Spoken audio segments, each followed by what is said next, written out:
Welcome back to my YouTube channel. So we're going to talk about what a nursing home is in today's video. So a nursing home is an organization that provides services to older adults, and older adults is not restricted to people in their 70s or in their 80s.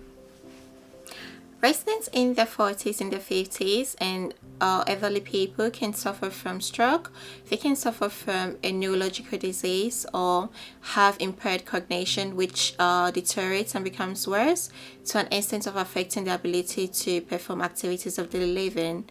When I say activities of daily living, what I'm talking about is the ability to wash themselves, to bath, to feed themselves, to clothe themselves, and the ability to ensure their safety.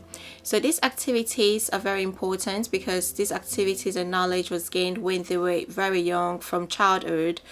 And with impaired cognition becoming very worse, they can lose their ability.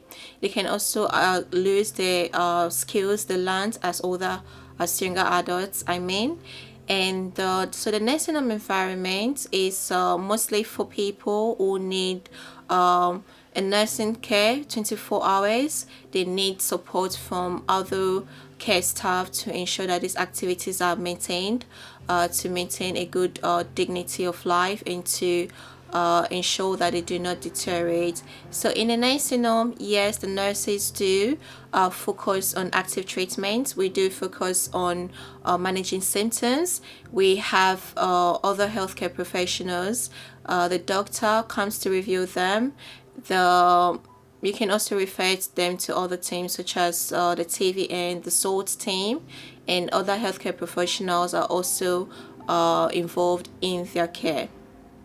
So residents in the nursing home are able to carry out their normal life. They're able to live like they were in the home.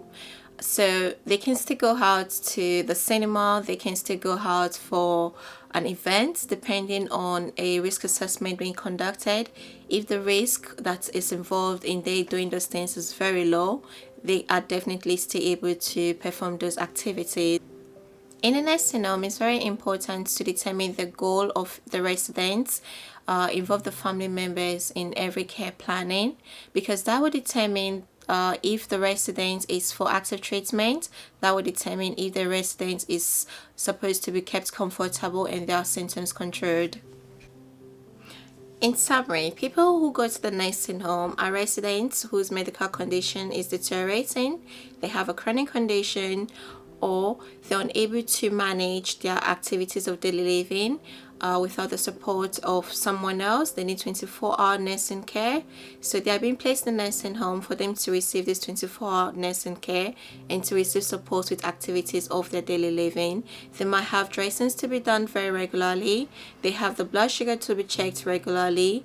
They have a peg feeding in place that needs a registered nurse to support them with that. They have controlled drugs that needs to be given on a regular basis, or they have a condition that has a poor prognosis and they need their symptoms to be managed to keep them comfortable and pain-free.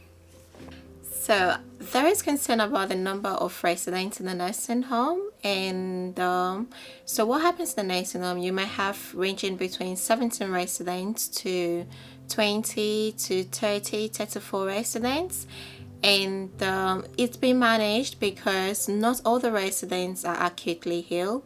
You have residents who have chronic conditions, and these chronic conditions are being managed effectively. They are stable, and you might have an acute situation. So the ones with a chronic condition could become acutely ill, and the ones with an acute condition could also become well managed. So what happens is the nurses in the nursing home are constantly prioritizing the care they are providing, and also they have to be proactive and think ahead of what could go wrong and what could happen. So yes, I know it's quite a lot of residents, but initially when you start, it might be overwhelming, and you get used to it. You understand the importance of prioritizing, and you become very good at prioritizing residents' care needs. And there are forms such as the respect form. There are forms such as the treatment escalation plan that helps you to decide what step to take next, because not everyone is for active treatment. Some residents are for they're not for hospitalization. Some residents are to be kept comfortable. Some residents are on end-of-life care. Thank you for viewing today's video. If this video was useful to you in any way, kindly like, subscribe to my YouTube channel, and share. Bye.